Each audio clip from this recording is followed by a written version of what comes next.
So the Super Bowl is over, so you guys already know what time it is. It's about to be free agency. It's about to be the NFL draft, and teams are looking to get better to go ahead and make that big-time Super Bowl run to Super Bowl 54. And with the Saints being just that close yet again to an NFL championship, they only have a few more pieces and a few more holes than they need to do. But in this video, we're going to talk about 3 things that the team needs to do to get better this offseason and to shore up their future.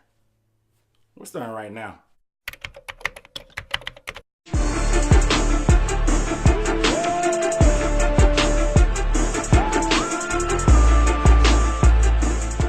What up, dude? What's up, everybody? It's Aaron Duncan here with the Necessary Bluntness Sports Talk. This is the channel where I might not tell you what you want to hear, but I'm definitely going to tell you what you need to hear. And I give a recap and analysis of the NFL, in particular, the NFC South. So if you want to see more videos about the Saints, the Bucks, the Panthers, or the Falcons, you got to make sure you hit the subscribe button below, guys. Give the video the thumbs up and make sure you hit that bell icon. That way you get a notification every time I drop a video and do live streams and you won't miss a beat.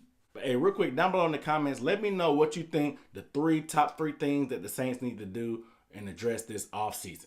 Number 1, first things first, they got to find some bread, man. Find some money from somewhere. I know the cap is tight. The Saints went all in to try to get this championship because they had a team that was close to knocking on the door the past few seasons, and they pretty much put all the chips on the table and gone all in. So money is tight around these parts. So I think they have to find some money somewhere. I know I read an article that said that Kurt Coleman and Cameron Meredith could be the top 2 cut casualties that could save about $7 to $8 million.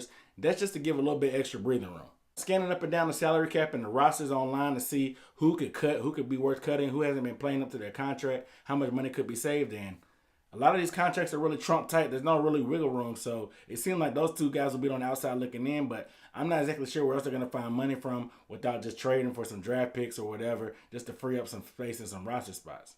I'm not a GM, so it's not my job to be able to find money. I'm sure they can figure out something else, but for the rest of my list, if they want to do anything else that I'm going to talk about in this video, they got to find some money to be able to do it.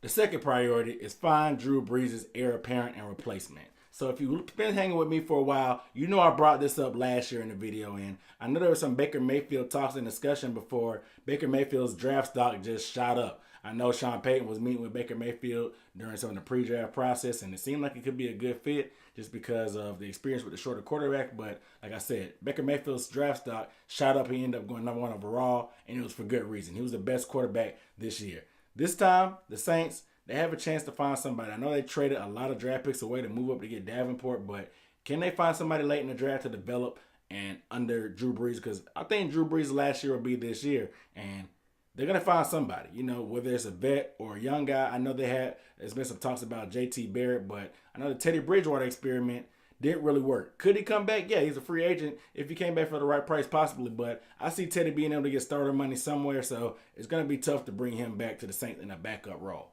Look for the Saints to draft somebody. I mean, like I said, the draft pool and free agency is pretty thin at quarterback, so maybe they wait till next year to get a vet guy. Who knows?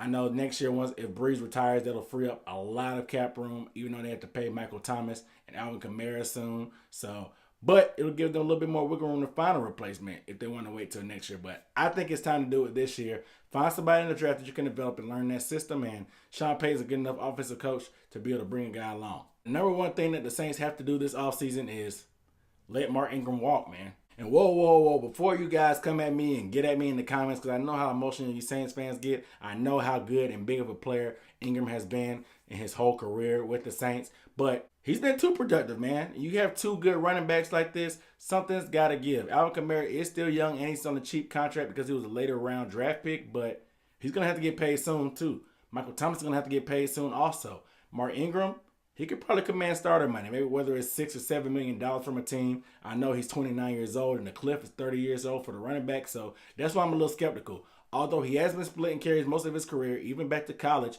and in pro, I still think that I don't like paying a guy that's 27, 28, going to be 30, 31 years old by the time his contract is over, especially when you know you're going to have to pay Alvin Kamara $12 million when it's time to get paid for him. Like I said, money's already been tight, like I said in the previous priority, so it's going to be tough. Some of those tough decisions have to be made, but I think Mark Ingram's going to have to walk just for a financial standpoint. If he wants to come back for cheap to give a hometown discount, more power to him, let him come back. But if he wants to get the money that he probably deserves, he's going to have to go, man. But You guys let me know down below in the comments what you thought about my priorities. Do they line up with what you think? Do you think I missed anything? Let me know down below in the comments. What do you think the Saints need to do this offseason? But without further ado, I'm Aaron Duncan signing off for a Necessary Bluntness Sports Talk. I'll see you next time. Peace.